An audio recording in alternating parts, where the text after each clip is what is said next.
That's my phone.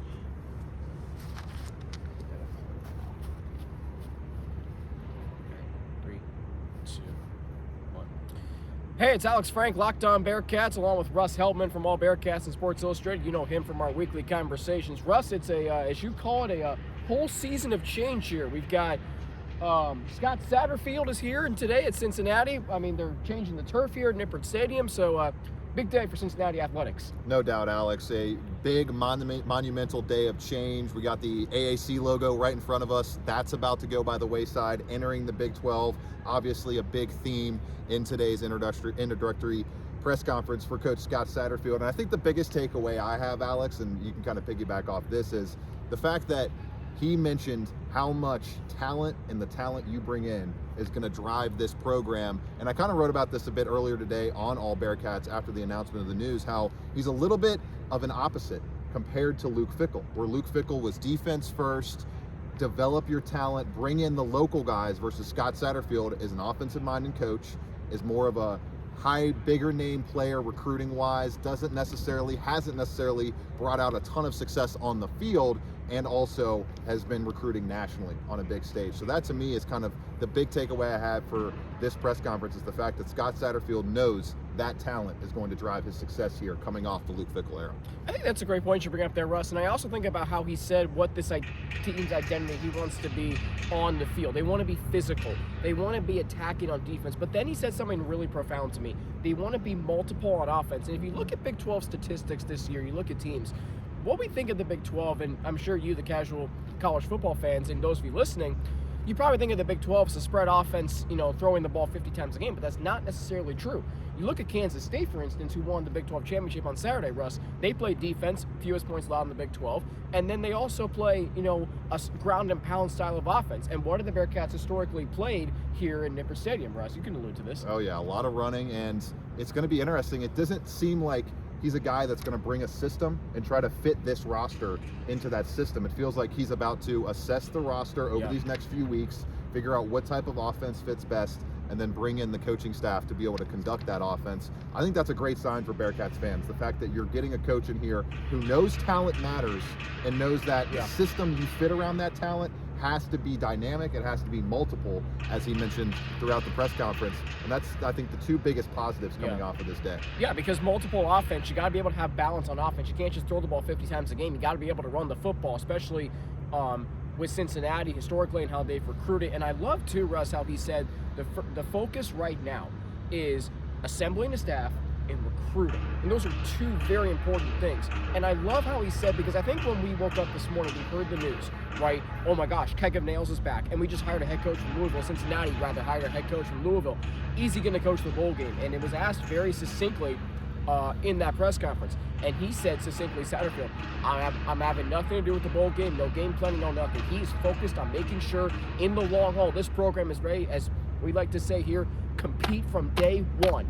Ready from day one in this conference. How about that? No doubt, Alex. And the fact that he's so committed to that, he has no kind of ego in that aspect where, I just got the job, I got to come in and do the Fenway Bowl.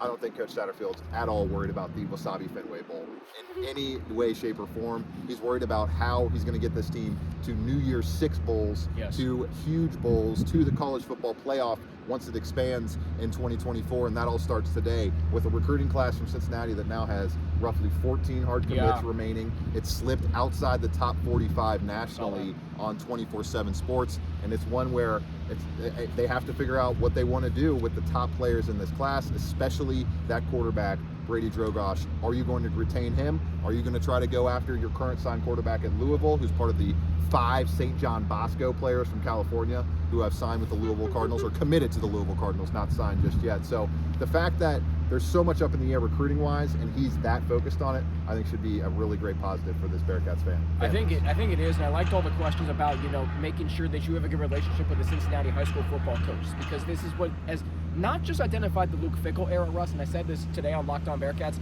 it hasn't just identified the Luke Fickell era, it's identified Cincinnati football for 20 years. Right, it's been the defining aspect. Under Brian Kelly, what made this program so great? Because, look, people didn't really know about Cincinnati football outside of here prior to Kelly and prior to Fickell. So how do you become nationally known? recruiting in-house, in-state, right?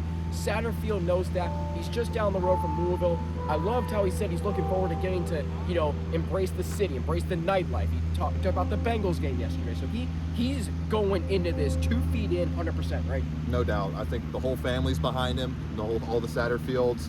And it feels like with a lot of, I think, trepidation, a lot of how is this hire actually going to work out from the Bearcats fan base, there was hopefully some succinct kind of calming throughout that 30, 40 minutes that we just had in that press conference. And a guy like John Cunningham, who kept this decision so close to the vest, and with the hire he made in Wes Miller last year, the hire he just made in Scott Satterfield, how about that for John Cunningham? He gets to put his full reputation, his full kind of entire tutelage as an athletic director in full force with the 2 biggest hires you can make in that job within a year's time. It's pretty impressive, and a pretty big opportunity for John Cunningham to say, I got here in Cincinnati early, I made my stamp on these 2 big programs early, and now we launched them into the Big 12 all under my guys. Now, will that bring Big 12 success in both sports?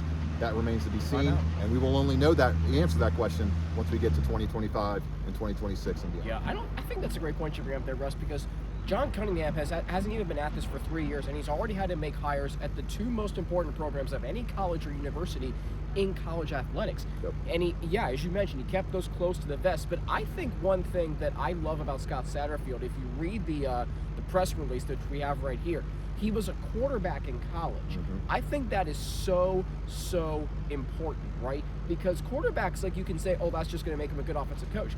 Russ, quarterback is the leader of the team. He understands every asset of the game. And I think the coach-quarterback relationship, which is something Fickle talked about with Desmond Ridder, that's so important here. You should go into the Big 12. Because, look, the quarterback is important. We've seen quarterbacks come out of the Big 12. We've seen high-octane offenses. We've seen great running backs and wide receivers and tight ends. We've seen great coaches come out of that conference. Satterfield, I think, is going to be a guy who can lead the Bearcats into the Big 12. I'm not sure how they're going to be next year. No one knows. But what I'm saying is, if you're dreading 4-8 like Fickle's first year, don't. I would think more 7-5, 8-4, right?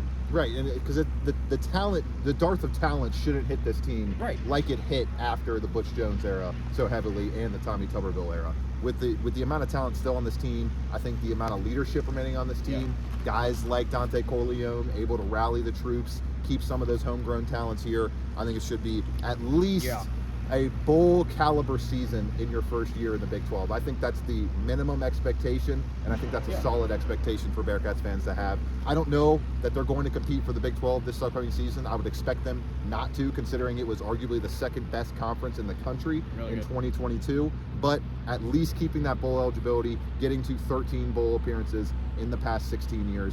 That is what you want to get to, and keep the consistency of this program cooking so that you don't have a cratering in recruiting the following year in 2024 and 2025. So very, very exciting time for Bearcats football, a very interesting time, and a time that we will just have to wait and find out with the results on the field and the results in the recruiting classes over these next couple of years. Yeah, not only that, I mean, just going to a bowl game in the Big 12, look at your options for bowl games. They're so much better than what we have right now in the American. Now, I'll take going to play a bowl game at Fenway Park. That is going to be pretty cool. And Dan Hort calls that his favorite place on earth. But I am just so excited. And by the way, here's another thing too, Russ, I'll finish with this. You mentioned the situation Scott Satterfield's coming into here in Cincinnati, how much better it is than when Fickle got here after Tuberville. Think about the situation Satterfield walked into in Louisville. You remember who their last head coach was before him? Bobby Petrino. That program was in dire straits. And what did he do that year, 2019? That program went to a bowl game. That is so hard to do. He's walking into a much better situation. If he can handle that, he can handle this. We could talk about this for 30 minutes. We're going to save that for Thursday, though. He's Russ Heltman from AllBearcats and Sports Illustrated. I'm Alex Frank, also of AllBearcats and Sports Illustrated and the Locked On Bearcats podcast. We'll talk to you more on Thursday. Scott Satterfield, the 43rd head coach at the University of Cincinnati. It is truly a new era of Cincinnati Bearcats football. A whole, what you call it? Transformation. We'll call it a transformation. There you go. Looking forward to it and bringing you all the content right here on Locked On Bearcats and AllBearcats and Sports Illustrated. You can make that work. Stuff. That was 10 minutes.